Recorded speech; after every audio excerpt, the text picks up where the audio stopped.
سقوط مفاجئ للأسود أمام نسور قرطاج بعثر الأوراق وأعاد الجميع إلى دائرة الشك لتتقلص الحظوظ ويصبح مصير النخبة المغربية راهن تفاعلات المجموعة الثالثة. الأسود تفننوا في إضاعة الفرص ورفضوا الهدايا تباعا بعد أن عاندهم الحظ في الديربي المغاربي الرابع بين تونس والمغرب في تاريخ الكان. هنا مبارك بوصوفة يهدي كرة لمروان الشماخ والأخير يسدد بقوة في وجه الحارس. الاندفاع الهجومي للنخبة المغربية كلفها الكثير بعد أن تمكن المنتخب التونسي من افتتاح حصة التسجيل عن طريق صابر خليفة في الدقيقة 34 بعد ضربة خطأ هزمت الحارس نادر المياغري. شرخ دفاعي كبير وغياب التنسيق بين خطوط اللعب وتخبط تكتيكي طال النخبة المغربية. بالمقابل أبان المنتخب التونسي عن مستوى جيد وتجانس كبير، أفرز الهدف الثاني عن طريق البديل يوسف المساكني الذي نجح في مراوغة الدفاع ليسكن الكرة الشباك. مع توالي الدقائق استيقظت الآلة الهجومية للمغرب بحثا عن حلول لبلوغ مرمى الحارس أيمن المثلوثي. الحل جاء في الدقيقة 86، العميد حسين خرجة يقلص الفارق للمنتخب المغربي بهدفين لهدف واحد. هزيمة الأسود أمام نسور قرطاج عمقت جراح النخبة المغربية المطالبة بتجاوز العثرة سريعا وإعادة ترتيب البيت من أجل تدبير مباراة يوم الجمعة المقبل على نحو يضمن الفوز بالنقاط الثلاثة واستعادة الحظوظ في مجموعة ستطغى عليها حسابات آخر جولة.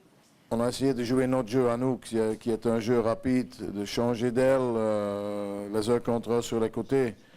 Tandis que l'adversaire, il a un peu un autre style de jeu avec leur grand gabarit. Mais maintenant, dire que collectivement, ce n'était pas bien chez nous, là, je ne peux pas être d'accord avec vous. Malheureusement, au lieu de marquer ce but, nous autres, on a encaissé un but. Et je crois que mon équipe a montré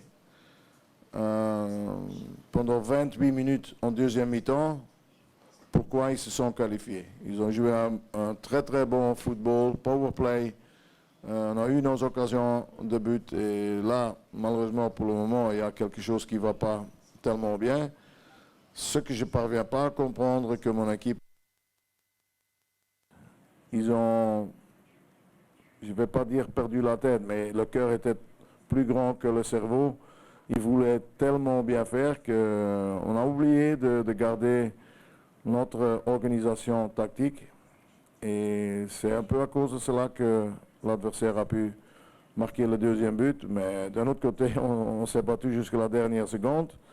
Et avec un, je ne vais pas dire avec beaucoup de réussite, avec un peu de réussite, on aurait fait match nul, à mon avis, qui aurait été un résultat plus honnête. Mais à la fin, on reste avec 0 point et l'adversaire a gagné.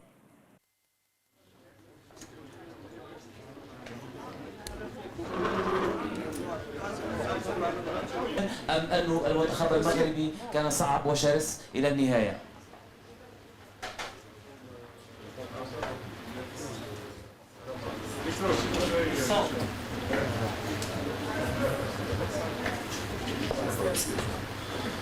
أظن لعبنا ضد منافس معناتها محترم فنيا. الفريق متاعي معناتها قدم مقابلة ممتازة على المستوى الانضباط التكتيكي، على المستوى الروح القتالية. مبروك للاعبين اللي بذلوا مجهود كبير ومحترم. الثنية مازالت طويلة، هذايا فوز، مازال أمامنا معناتها العديد من المقابلات. إن شاء الله فنيا نكونوا أحسن من هكا على المستوى الهجومي خصوصا. اليوم قبلنا ممكن في معظم هذه المقابلة قبلنا اللعب، لكن كنا واقفين بالكدا معناتها كنا ممتازين في المستوى اللعب الدفاعي متاع المنتخب.